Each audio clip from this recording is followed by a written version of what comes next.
right, to just give you, I think it's important that you understand my experiment a little bit because it'll help you be able to follow along with everything that's going on, especially when we get to imaging. So right here, these are some of the genes that I'll be working with, and essentially I'm just abbreviating things because I can't really tell you exactly what I'm doing because I am doing unpublished research right now. But really, I'm just going to call it that I'm studying two proteins, one being called protein C, one being called protein V, and this other protein, this VP, stands for a viral protein. So basically what I'm doing is I'm going to be studying the protein expression levels or protein abundance levels of protein C and protein V in the absence or presence of the viral protein. Now, what I already know about these proteins is that remember, these are cellular proteins, these are host proteins. I know that when just this specific viral protein is introduced, it induces the ubiquitination of these two proteins. So I'm drawing little UBs there, I hope you can see. Ubiquitination.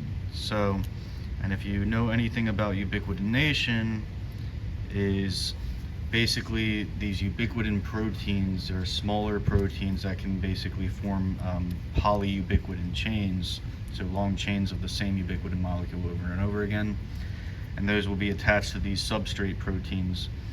But basically what ubiquitination does is it often marks the protein that it's attached to for degradation by the proteasome. There are other functions of ubiquitin in other scenarios, but this is just what I'm concentrating on now.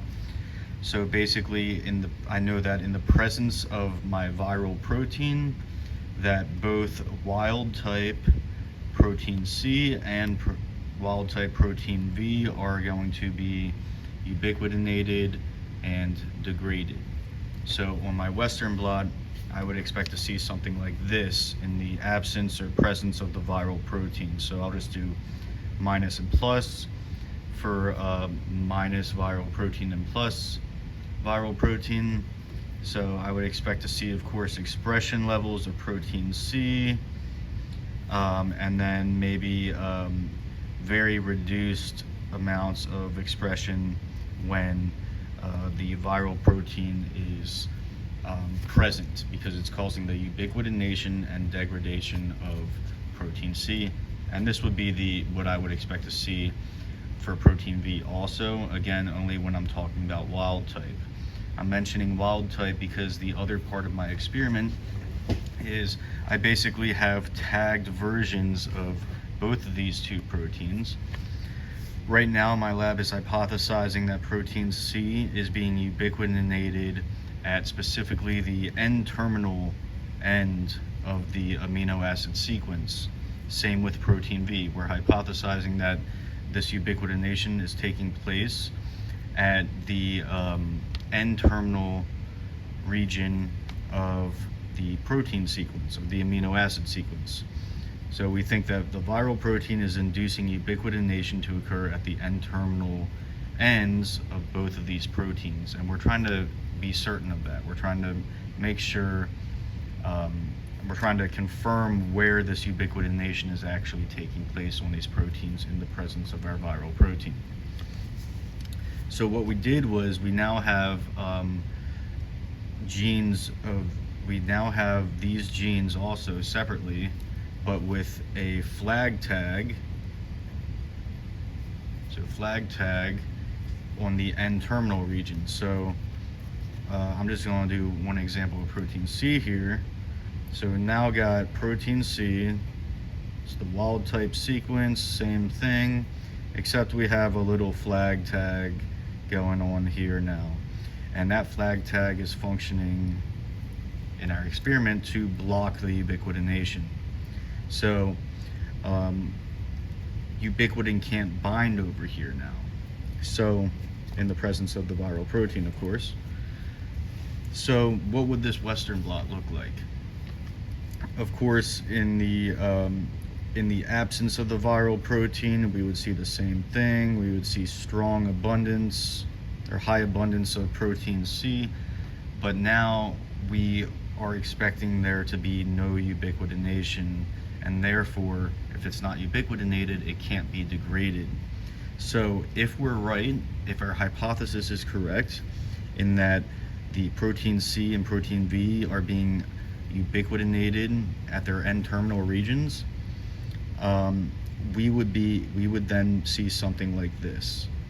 It would be similar protein abundance as to when the viral protein is absent, because the viral protein is not able to attach or induce attachment of ubiquitin chains to the N-terminal region. I hope that makes sense. In other words, really, we're going to compare these two situations. So remember, this is wild type and this is N-terminal tagged down here. So we're going to run 4 samples per protein. We're going to do wild type protein C minus the viral protein, wild type protein C plus the viral protein, and we know that we're going to see something like this, something along these lines, because that's where we are in our research right now. We've already done that experiment. We know it's degraded in the presence of the viral protein. However, we're trying to determine exactly where it's being ubiquitinated in the presence of the viral protein, and we think that it's being ubiquitinated at the N-terminus. And so what we've done is we've encoded a flag protein to be synthesized and basically fused with protein C at the N-terminal region, and we know that that'll block that site from being ubiquitinated. So in this Western blot, if we're correct, we expect to see no degradation because it can't be ubiquitinated.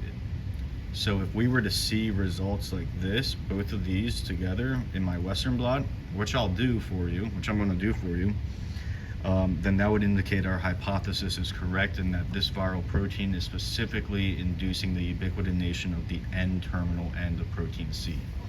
And it's the same exact concept for protein V. We've tagged the N-terminus with flag. We already know that protein V is being degraded, so we would see high abundance and maybe low abundance in the absence or presence of the viral protein. Remember, that's wild type. And then in the N-terminal tag down here, we would see, again, if our hypothesis is correct, we would of course see high abundance because there's no viral protein.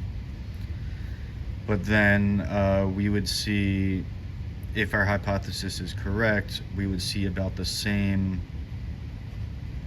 abundance because that protein is unable to be ubiquitinated and degraded due to the N-terminal tag, the flag tag that we put at the N-terminal region. So this is N-terminal down here. So we're conducting the same experiment basically, but just with 2 different proteins. I hope this helps. Okay, so now that you've gotten some background information about my experiment, I wanted to go into detail about how I'm actually going to set up my transfection. So this is my planned transfection in my laboratory notebook. I'm going to continue on this page here. I just wanted to kind of explain to you my way of thinking here about this first, and then we'll get into the exact transfection setup.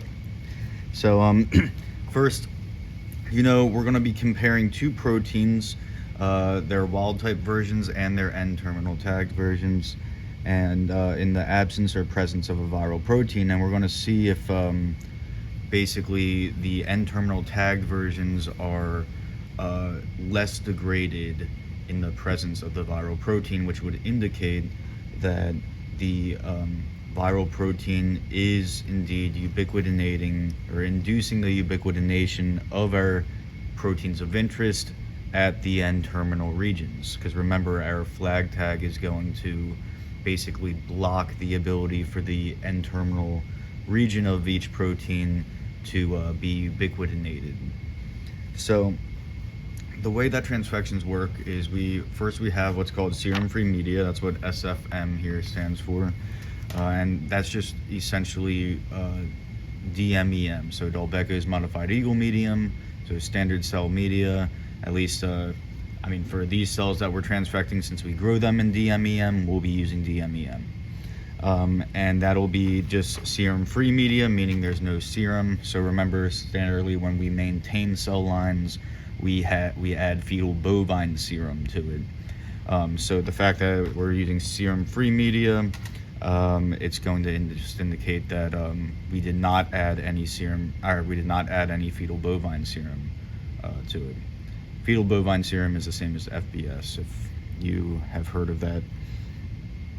So just plain old DMEM right from the manufacturer's bottle.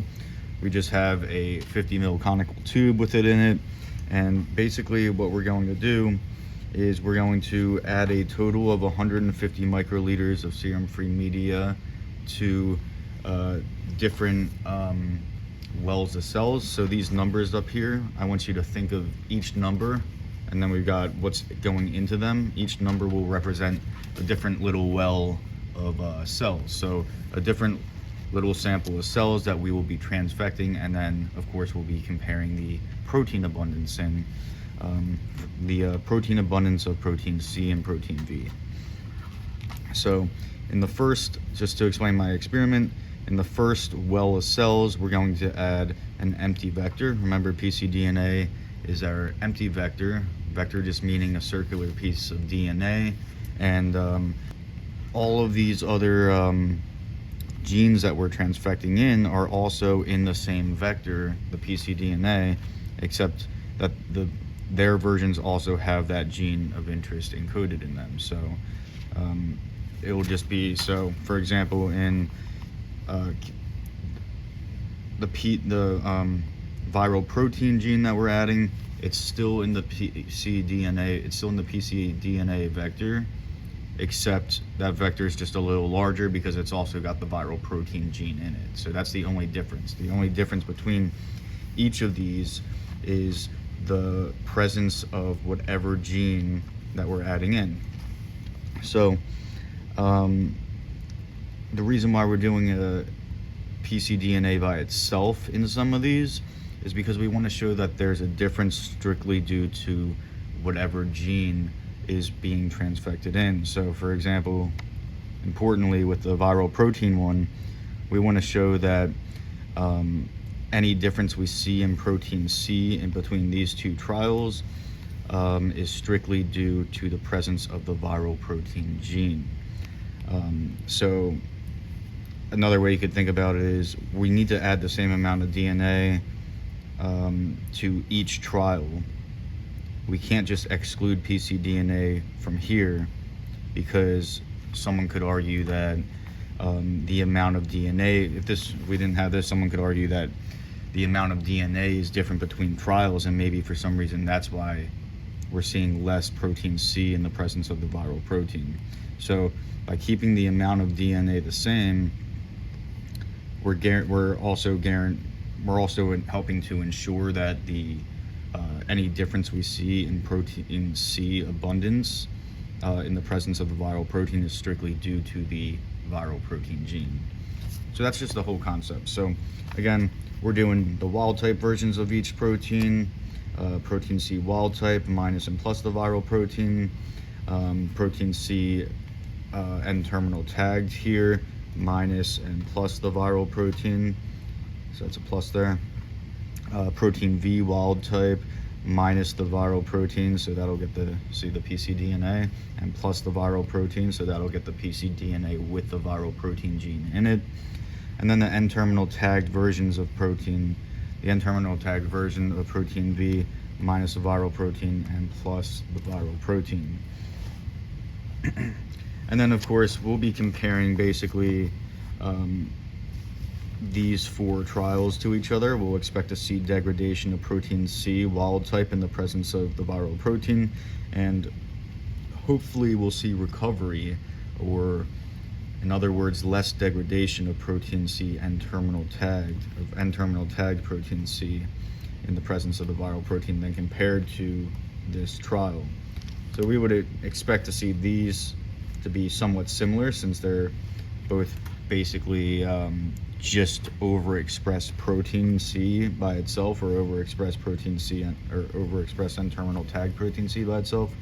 But we're looking for that to be similar, but then also these to be similar, because that'll indicate our hypothesis is correct, that that we found and located the position or the region of protein C and protein V that are being ubiquitinated in the presence of the viral protein. And it's the exact same setup for protein V here. We'll just expect to see significant degradation because we already have that data, and then we'll expect to hopefully see less degradation of the N-terminal tagged version of protein V. So we'll be comparing these 4 trials to each other, and then we'll be comparing these 4 trials to each other. Same experiment, just 2 different proteins.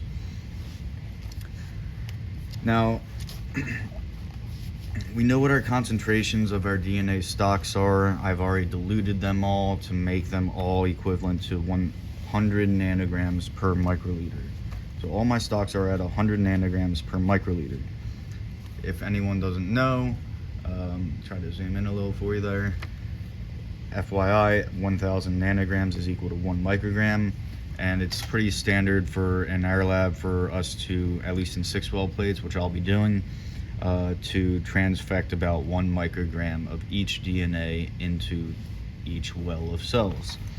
So that would mean if there's 100 nanograms per microliter in my stock, if I wanted to transfect 1 microgram, which is 1000 nanograms, I would need to transfect 10 microliters of the stock, of each stock. Now, this other important concept when transfecting is to create master mixes. Master mixes are basically like a big batch of everything that's going to be transfected, but by making the bigger batch and by pipetting larger amounts, it ends up being more accurate rather than me transfecting 10 microliters into this tube, 10 microliters into that tube, 10 microliters into that tube, 10 microliters into that tube. So what I'm going to do instead is I'm going to basically batch all the serum-free media that I'm going to need and all of the DNA that I'm going to need into some master mixes, basically, into some tubes that are just bigger batches of what I'll be transfecting, and then I'll divide those tubes up into these other tubes, which I'll then apply to the cells. And this will all make more sense while you're actually watching me do the transfection. So I mentioned I'm going to do the master mixes. I mentioned that I need 150 microliters of serum-free media per tube. So I'm going to do the master mixes before I do the tubes. But the way I do this is I need 150 microliters of serum-free media. And if you look, I'm transfecting 2 different types of DNA into each trial. So I'm just going to divide that 150 by 2. So that'll be 75 microliters of serum-free media per DNA per tube. So if I double that, then I would get the 150. So what I'm going to do here is you can see that I'm going to make a master mix of the pcDNA 3.1 batch. That's the empty vector batch. And you can see that I'm transfecting that 4 times in the entire... oh, sorry, you can't see that. You can see that I'm transfecting pcDNA 3.1 4 times throughout the entire experiment. So I'm actually going to batch all 4 of them. So I'm going to do 75 microliters per DNA times 4 times. That's 300 microliters of serum-free media. But what we also do is we actually add an extra 15 microliters of serum-free media. And this is just for basically to add a little bit extra to basically compensate for air. So basically what happens is when I vortex and I mix these to make the solutions homogeneous, some of the solution will stick to the sides of the tube, some of them might get stuck in the cap, and I won't realistically be able to pipette all 300 microliters back out. It's often short because there's many droplets that sometimes you can't even see that get stuck on sides of the tube, they're in the cap, as I said. And so if I'm not able to pipette all 300 microliters out, I can't guarantee that each tube here is going to get 75 microliters, each tube that needs the PCDNA batch. So I add an extra 15 to just give it a little bit more flexibility. By having that extra 15, that often compensates more than enough to let me guarantee that I can take that 300 microliters back out. So I'll still kind of treat it as if it's 300. They'll just end up being like about 15 microliters left over. And hopefully this will make more sense too while you're watching the transfection. So I'll do the same thing though with the PCDNA. I need to add 4 micrograms of PCDNA, because remember I'm doing 1 microgram per transfection. So this is 1 microgram, that'll be 1 microgram, that'll be 1 microgram, that'll be 1 microgram. So 4 micrograms total. We did the math here earlier, and I said that 10 microliters is 1 microgram, so I'll add 10 times 4, which is 40 microliters of the PCDNA 3.1. So that'll be my master mix batch. It will be 315 microliters of serum-free media plus 40 microliters of PCDNA. Now, if you notice my viral protein, master mix for my viral protein, it's going to be the same exact concept. I'm doing, except I'm doing tubes 2, 4, 6, and 8 rather than tubes 1, 3, 5, and 7. So every tube, those 4 tubes that are getting the viral protein stock is at the same concentration to begin with, which is 100 nanograms per microliter. So I'll add 75 microliters of serum-free media per transfection again. So I'm counting per transfection, 1, 2, 3, 4. That'll be 300 plus 15 for some extra leeway, extra flexibility. That'll be 315 microliters of serum-free media, and then 40 microliters again of the actual viral protein DNA stock. Now, this one's a big one. This is technically going to be 4 additional tubes. I just didn't want to draw them all out, but you can see what I'm doing. They'll all be similar, except the only thing that'll be rotating or being substituted in each will be what gene of interest. So GOI stands for gene of interest. That's what I have here. Zoom in for this. So with this though, you can see that I am actually only transfecting each gene of interest twice.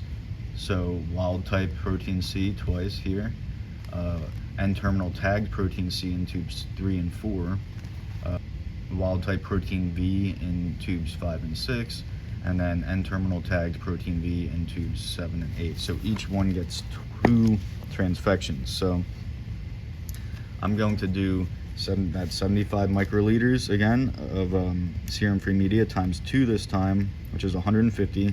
I'll still add the same exact amount of extra, which will be 15 microliters. So it will be 165 microliters of serum-free media. And then remember, it's just only 2 transfections. So for protein C wild type, I'll do 1, 2 transfections. We need 1 microgram per each of those. So that'll be 10 microliters for each of those. 10 times 2 is 20 microliters of the gene of interest. And remember, I'm actually going to do this not for just protein C, but I'll do it for I'll do it for N-terminal tagged protein C. I'll do it for protein V wild type, and then also N-terminal tagged protein V. So technically there's going to be 6 total master mixes, and I'll be talking to you as I'm doing it too, just so you can keep track. To go to the next page, I just kind of organize it. I have exactly everything the same here written before, but just a little bit more organized, hopefully for you. But down here is what's going to be the new part. So this is going to be the new part that I'm going over right now. Everything up here I just went over and is exactly the same as before. So what's going on down here? These tubes labeled 1 through 8, these are the actual tubes that I'm now going to be splitting up my master mixes into. So I'm going to split up my master mixes in preparation to adding them from these new tubes to the actual cells. So I'm basically going to build my transfections here, and they're going to match my exact plan, my exact experimental design up here. So tube 1 lines up with tube 1, tube 2 lines up with tube 2, 3 and 3, 4 and 4, 5 and 5, 6 and 6, so on. So everything down here, each tube number down here will reflect what's in it up here. This is how I always do my transfections. It's just how I was taught. I'm hoping that it makes sense to you. So now remember, we have 315 microliters of serum-free media plus 40 microliters of pcDNA 3.1 in just this master mix. So remember, I'm adding the 15 extra as extra solution, basically, just so I can guarantee that I can add equal amounts as much as possible and in equal amounts of the pcDNA to these tubes that needed, which will be tubes 1, 3, 5, and 7. So I'm just going to leave that, I'm just going to subtract that 15 again. That 15 is extra, it's always going to be there no matter what. So I'm just going to subtract that 15. I'm going to do 300 plus 40 is 340 and divide by 4 tubes that need it, or 4 transfections with the pcDNA 3.1 is equivalent to 85 microliters of this master mix per tube down here. So you can see that I've got in tubes 1, 3, 5, and 7, it needs pcDNA 3.1. In tubes 1, 3, 5, and 7 now, I've got that 85 microliters of pcDNA 3.1. So I've just divided up my master mix into 4 tubes, which will then go into 4 wells of cells. Now, the next thing, I do the exact same thing, but with the viral protein master mix. Remember, this is a little easier because the viral protein master mix is set up exactly the same as the pcDNA master mix. So it'll end up being 300 microliters plus the 15 extra plus 40 microliters of viral protein. But I'm just going to treat that 15 extra as if it's not really there, because I need there to be extra just to guarantee that I can move as much as possible in equal amounts of the viral protein gene into these, across these 4 tubes. So 340 divided by 4 is again 85 microliters per tube.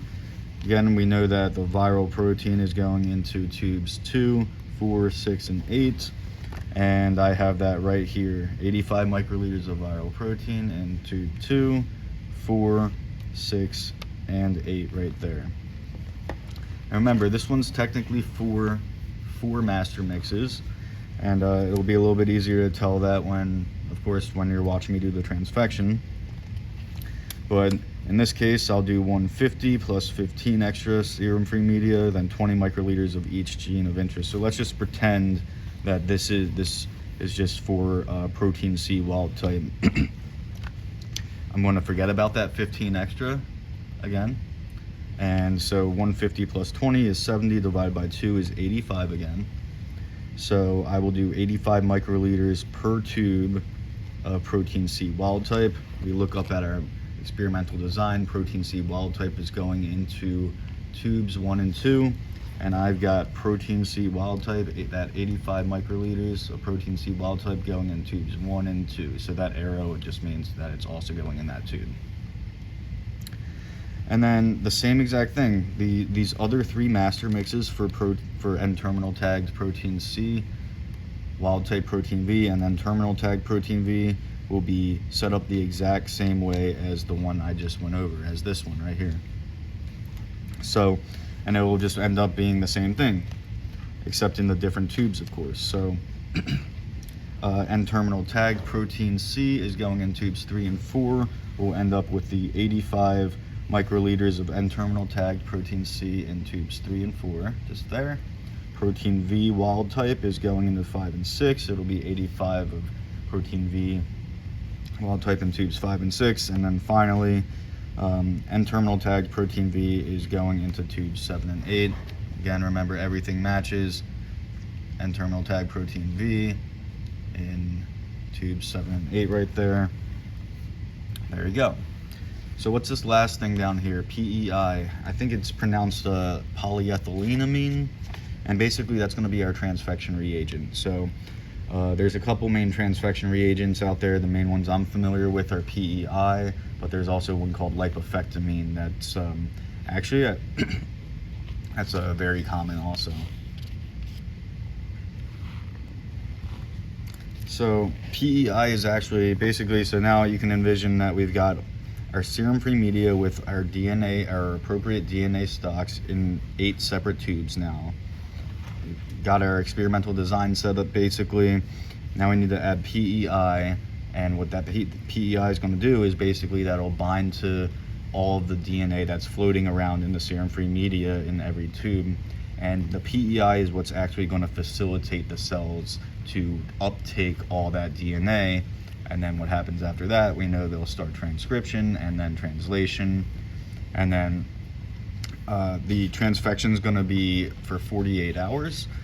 So 48 hours will allow the time for the transcription and translation to take place.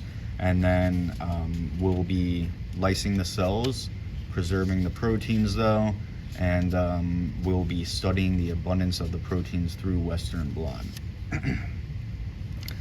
So just the rule for our lab, we have a huge batch of PEI, and for every 1 microgram of DNA transfected in, we do 3 microliters of the PEI at that concentration.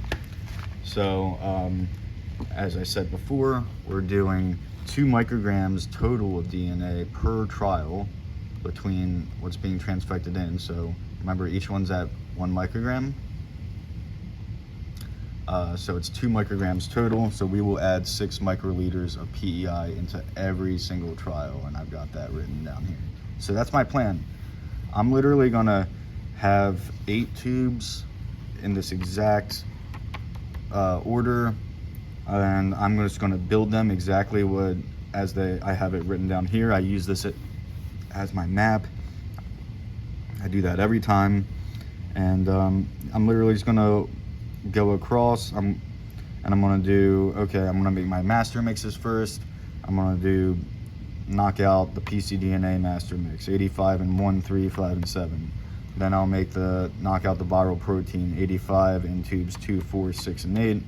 And then I'll do each of these other 4 master mixes, divide them into tubes 1 and 2, then 3 and 4, then 5 and 6, then 7 and 8.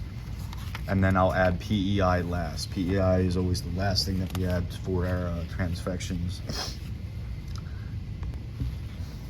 Last thing I did want to say is if you're paying attention and you're starting to grasp it, you might realize that by doing that extra 15 microliters, we're technically not transfecting an entire 1 microgram of each DNA, because there's 15 extra in there, and I leave that 15 extra in there when I divide up the master mixes into all these tubes down here. There's still going to be technically some DNA in that 15 microliters that's left over.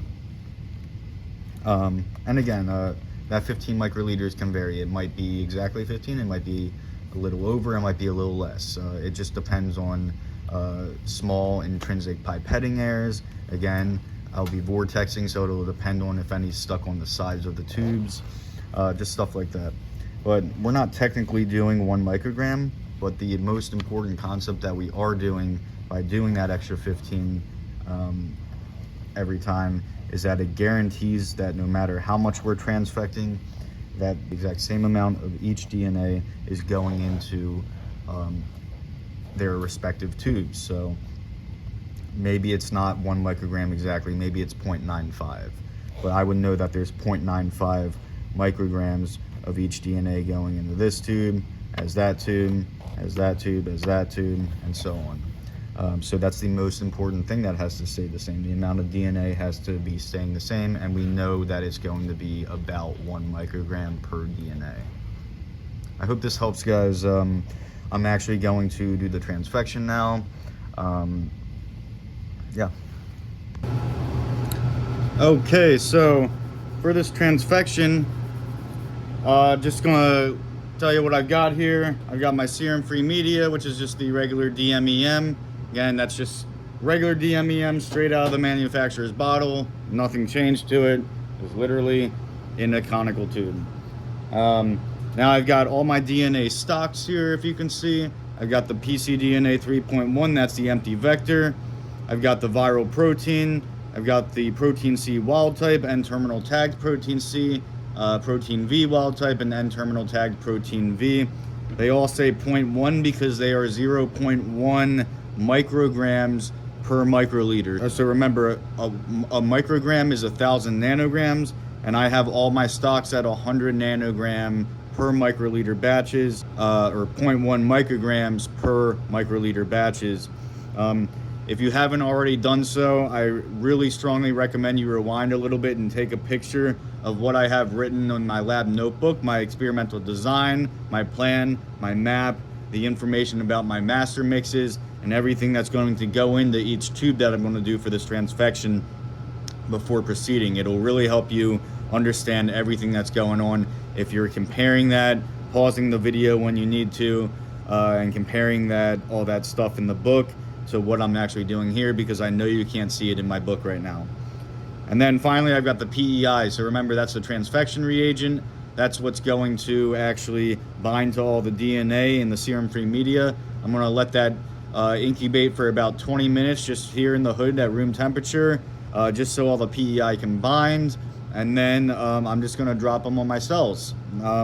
So with some vortexing, just to ensure that all the PEI is bound and everything. So yeah, so remember, I've got sterile tubes here. Everything cell culture needs to be sterile. So I actually don't even reach into the jar to grab them, even though that I've, already sterilized my hands and everything, just because there's still technically some potential for contamination if I got my fingers all over the tubes and everything. So what I do is I just dump them out. Remember, I've already sprayed this surface down, and I just dump them out. So I'm just going to count how many tubes I need for master mixes and experimental trials. So that'll be 6 master mix tubes, we remember, plus 8 experimental trials. So that'll be 14 tubes that I need. So let's see. I'll do my master mixes up here. Just being very careful not to touch the tops, because that is definitely potential for contamination. And I'll do my 8 other tubes, my experimental trials down here. And if you notice, I've got my, when I showed you my DNA stocks, they're in the same exact order as I have them going downwards in my lab notebook. It's a very good practice to get into. I do that every single time, or everything I do here in the hood when I'm actually doing my transfection is in the same exact order as what I have in my lab notebook. It helps minimize errors and improves accuracy and everything. So you don't want to waste your time and do transfections over and over again, because each of them takes 2 days. So by doing everything the exact same way and like building a system to just really know the exact order of everything that you're going to do before you do it, and then sticking to it through the entire experiment and doing that every single time you do an experiment, it'll basically give you some discipline, and it'll actually ensure that you're minimizing mistakes over time. So that's how I do it. So first I'm going to build my master mix tubes. Remember, I got my serum-free media. I'm just going to add the serum-free media first. Looks like we've got 315 microliters of serum-free media in the master mix tubes for the pcDNA and the viral proteins only. So that's what I'm going to add first. Notice I have not labeled my tubes yet. I do not label them because I'll have to close them and touch the caps and everything to be able to do that, and I want to minimize risk of contamination. This is another reason why I do everything in the same exact order as I have in my laboratory notebook, because I don't necessarily label anything yet, but by having it laid out in the exact same way every time, I know I can look at my map in my notebook, and I can look at the setup I have here on the bench, and I can still know what's exactly in each tube. So, and then it looks like I need 165 microliters of serum-free media in the last tube. 165. So I'll get this going. 165. Oh, sorry. I actually need 3 more master mixes. Forgot about that. So yeah. So 1, 2, 3. So remember, and the first 2 are the pcDNA and the viral protein. Then the last 4 will be the protein C wild type, protein N-terminal tag protein C wild type, protein V wild type, and the N-terminal tag protein V wild type. So yeah, sorry, I was focused on teaching, I guess, and not exactly what I need. So there we go. Serum-free media for all master mixes is in, and now I just need to add my DNA stocks. So first up's pcDNA 3.1. I need 40 microliters, and it's always important to vortex all the time, frequently, to ensure that all the DNA is homogeneously mixed in here. So I actually know that I'm actually pipetting 100 nanograms per microliter in this. So 40 microliters pcDNA 3.1 in that first master mix. I'm done with that guy. This will be 40 microliters of the viral protein also in the second master mix. And I am going to label my tubes eventually, but I need to minimize touching the tops. So basically the way I do it is I kind of only touch them once, and it's when I close them to label them.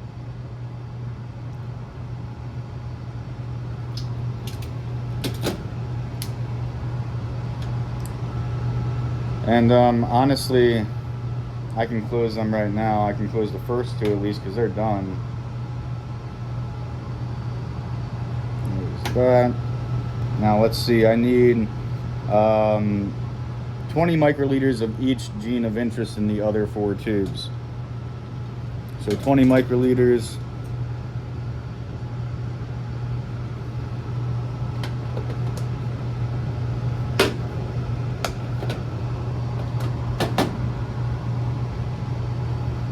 Go ahead, get protein C wild type.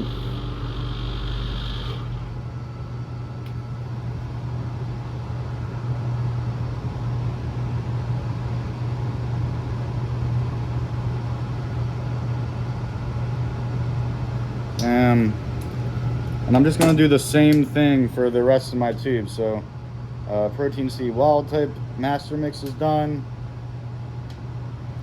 And I'm just going to do the same thing, 20 microliters of each. Going to vortex every single one.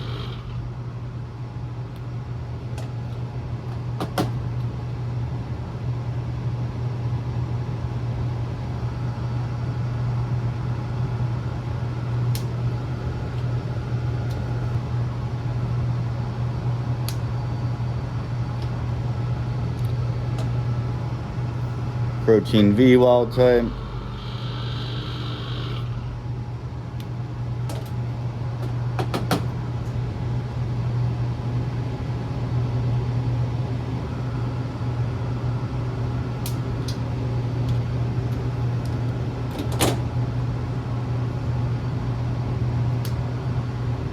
And then finally, N-terminal tagged protein V wild type.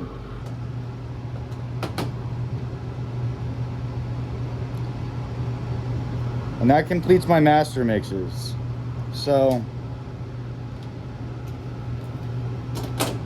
now's the time where I'm actually going to label them. Got everyone right in front of each other. So I've got pcDNA, viral protein, protein C wild type, N-terminal tagged protein C, protein V wild type, and terminal tagged protein V.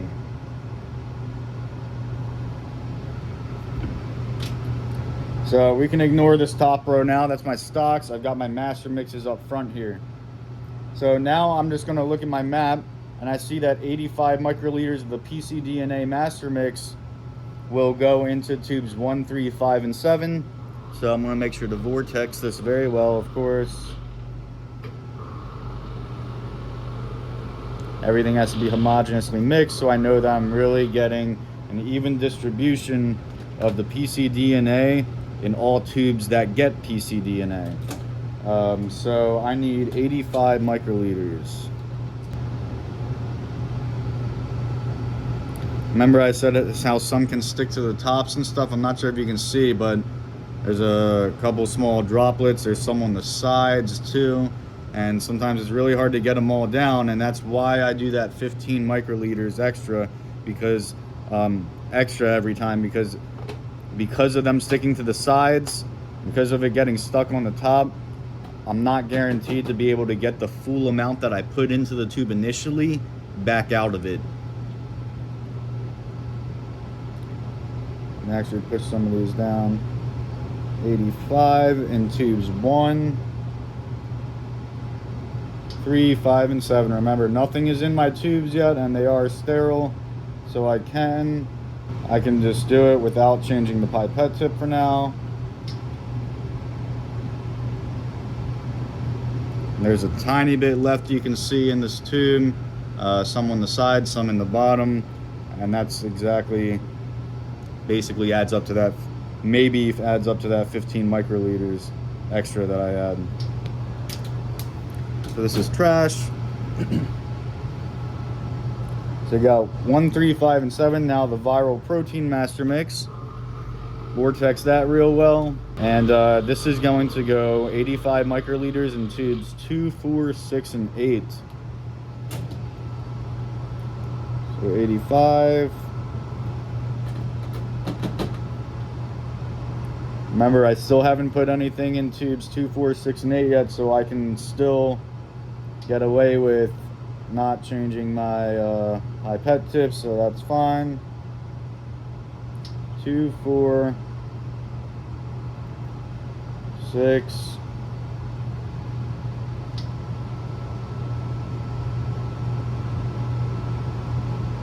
and 8.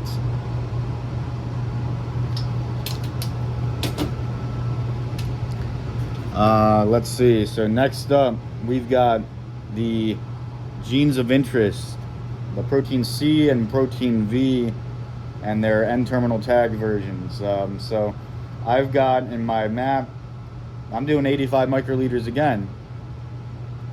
So 85 microliters of protein C wild type in tubes 1 and 2.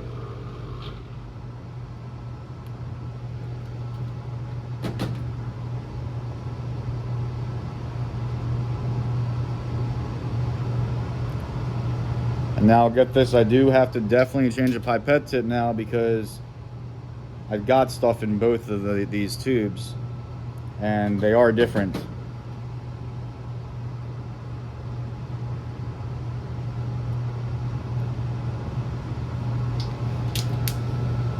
Now, N-terminal tagged protein C will go in tubes 3 and 4. And remember, everything I have here, I have these 8 tubes set up exactly as I have them set up written down.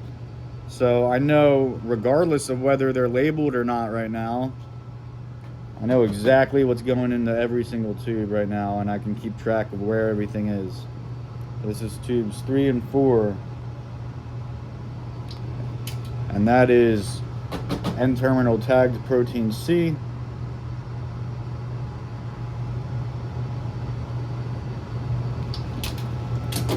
Tubes 5 and 6 will get the protein V wild type.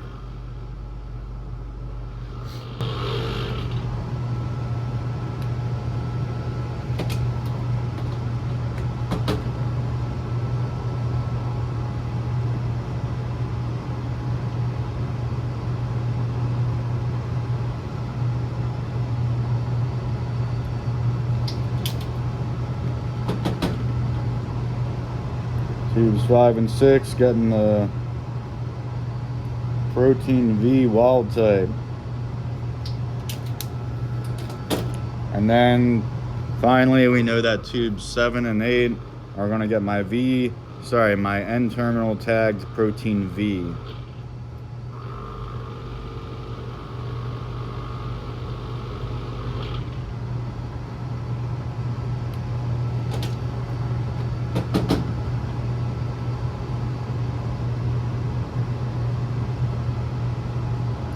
N terminal tagged protein V in tubes 7 and 8.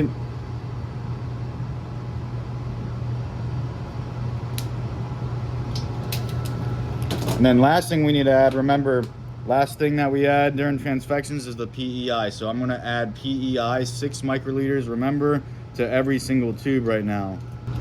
And yeah, I'm going to have to change the pipette tips every time. And PEI, actually, it sometimes has a little precipitate, so I need to make sure that I vortex this very frequently. I'm going to vortex it, honestly, like after every 3 uses. So every 3 tubes, I'm going to vortex it a little more. So 1, what I like to do sometimes is close them as I go so I know which ones that I did. 2.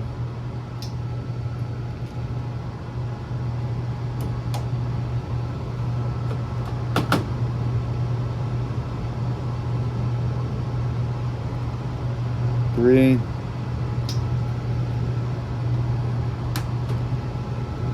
Vortex this little.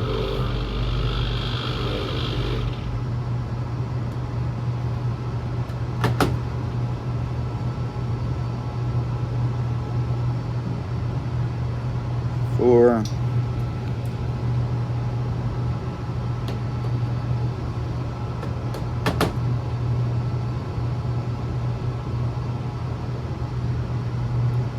5.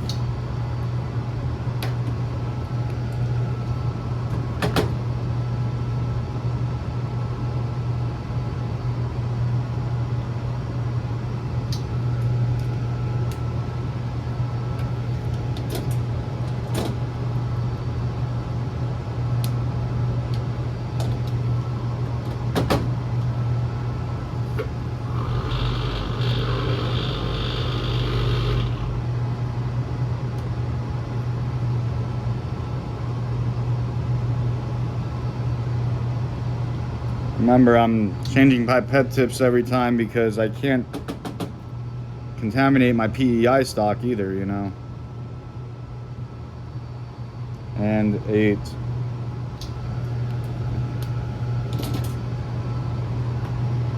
So now I'm completely done with everything that's up in the purple rack. And now is when I'll actually label these tubes here. So I didn't want to close them and then label them and then do all this because I would be touching the tops a lot more, basically. So just trying to stay as sterile as possible. And now I've got my tubes right in order with my map in my book, and these are going to go in cells. First, they need to incubate with the PEI for 20 minutes. So what I do is I just vortex them a little bit right away.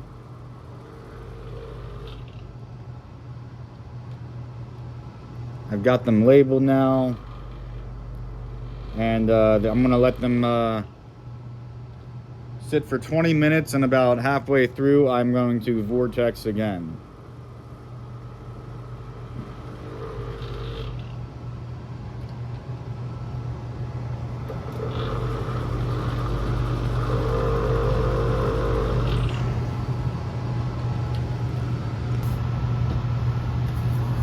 Okay, so it is halfway through the 20-minute incubation with the PEI. So again, I vortex these again real quick, and then I'll just let them go for the second half of the 20-minute incubation.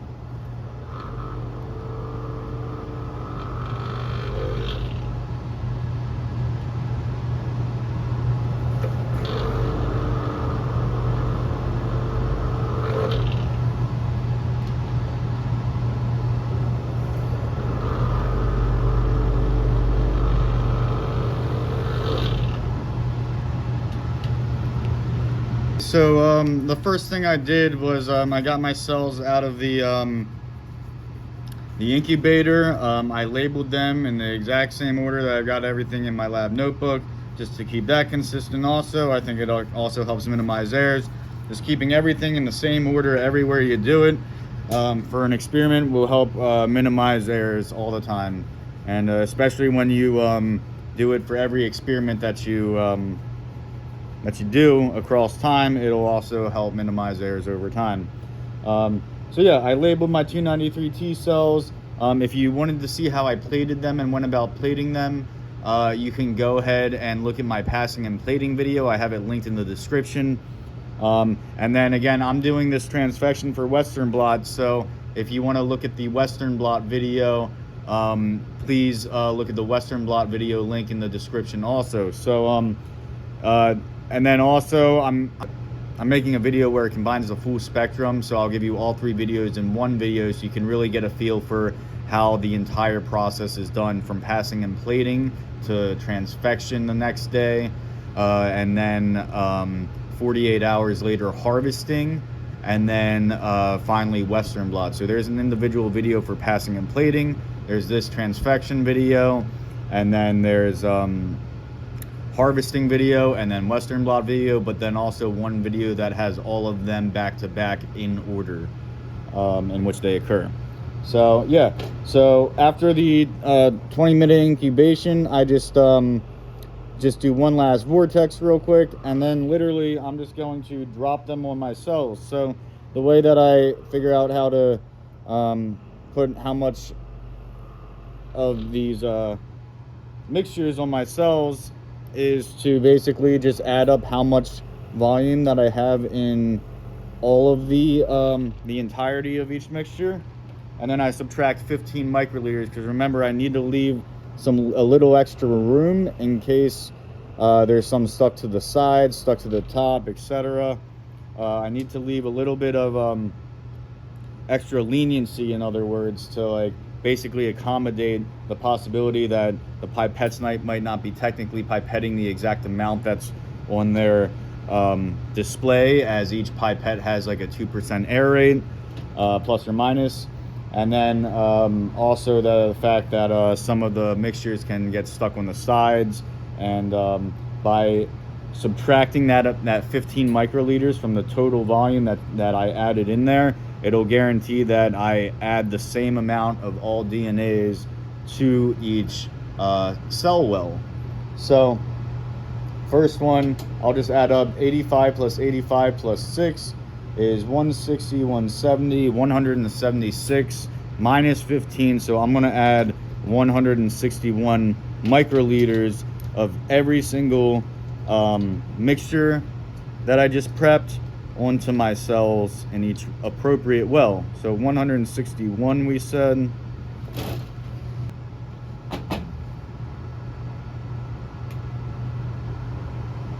Get my 161 microliters.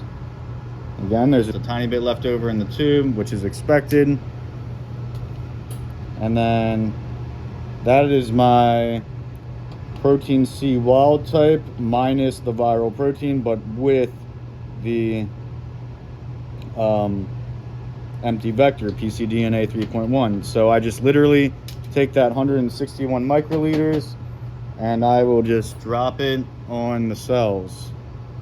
I think that might have touched a page in my notebook, not sure, but whenever you're doing anything cell culture, if you think a pipette tip touches something, you get a new one, because it could contaminate whatever you're doing.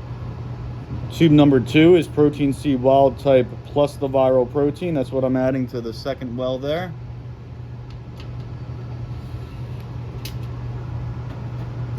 Tube number 3 will be N-terminal tagged protein C minus the viral protein. Literally just drop it and just around the entirety of the media in the wells, just to make sure that it's pretty, evenly distributed across all the cells. Because remember, these cells in particularly are spread across the cell surface. They're spread across the surface of the plate, the bottom surface of the plate. So I want to make sure that everything's evenly distributed. I'm not putting the pipette tip into the media. I'm just hovering it slightly above the well, above the media in the well, and just literally just slowly dropping everything from the pipette tip into the media below. I'm just going to continue this until I have added the mixtures, added everything to all the wells in my experiment and my experimental design.